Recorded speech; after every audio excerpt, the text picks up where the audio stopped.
माधोपुर में शशि बहन का परिवार रहता था।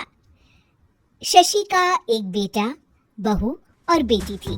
पति और बेटा किसान थे जो सुबह खेत में जाते और सारा दिन मेहनत के बाद शाम को घर लौटते।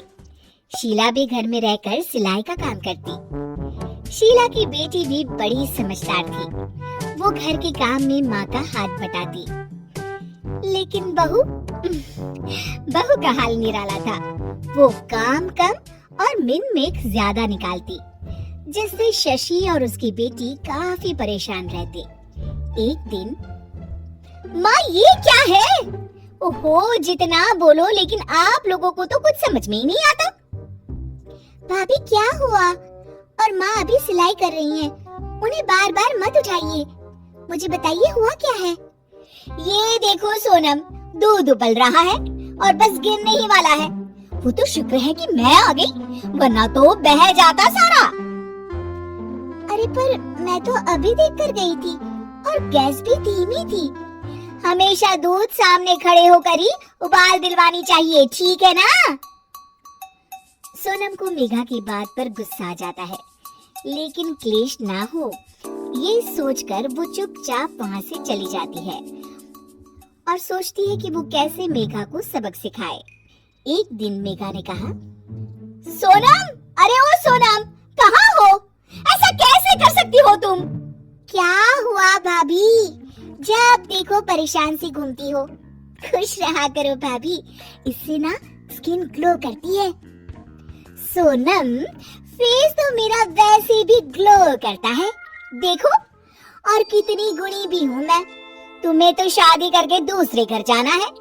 देखो जरा देखो, अपने कमरे का हाल देखो। सारा संतरे का छिलका जमीन पर फैला है। अरे ससुराल में ऐसे ही रहोगी क्या? भाभी, करना ही क्या है, वहीं पड़े पड़े सूख जाएंगे, फिर पीस कर पैक बना लेंगे। आप भी ना भाभी, चिल करो।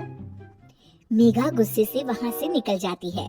हर बात पर मीन मेक करने वाली मेघा एक दिन फिर चिल्लाने लगती है, माँ, अरे माँ सुनो तो जरा।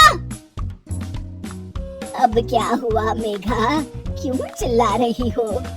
माँ ये देखो, देखो जरा, ये कांच का कटोरा जिसे टेबल के किनारे रखा है। अरे किसी का एक हाथ लगेगा और ये गिरकर टूट जाएगा। तभी मेघा के कमरे से कुछ गिरने की आवाज आती है। वो भागकर कमरे में जाती है, जहाँ उसके पीछे शशि भी आ जाती है। मेघा के कमरे में उसका शीशा गिर जाता है। लगता है बहू, तुमने अपना शीशा कोने में रखा होगा, तभी गिर गया। जरा दूसरों को सीख देने से पहले खुद भी अमल कर लिया करो। वहीं कमरे में पर्दे के पीछे छिपी सोनम हंस रही होती है। मेघा काफी परेशान रहती है कि उसके साथ ये क्या हो रहा है। वो सोचती है कि कैसे वो अपनी सास और ननद के सामने खुद को होशियार साबित करे। एक दिन मेघा सोनम से कहती है, सोनम, आज ना मैं तुम लोगों को चाइनीज बनाकर खिलाती हूँ। देखना मैं कितना अच्छा खाना बना लेती हूँ। फिर तुम भी ना ससुराल जाकर वैसा ही खाना बनाना और सबका दिल जीत लेना। मेघा किचन में जाती है। घर पर आज सभी मौजूद हैं, तो वो लोग भी मेघा के हाथ के खाने का इंतजार करते हैं। किचन में मेघा ढेर सारा चाउमीन बनाती है और हर किसी की प्लेट में डालकर सबको दे देती है। अचानक उसका पति हिमांशु बोल उठता है, क्या है ये, कितना गंदा बना है, छी। मेघा की शक्ल रोनी सी हो जाती है कि तभी सोनम बोल पड़ती है, ओहो भाभी, ये क्या बनाया है?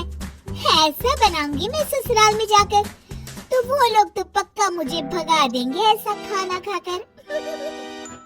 पूरा घर हंसने लगता है। तभी मेघा की सास कहती है, कोई बात नहीं बहू, कभी कभी ऐसा हो जाता है, पर हाँ, दूसरों को सीख देने से पहले खुद का सही होना सबसे ज्यादा जरूरी होता है।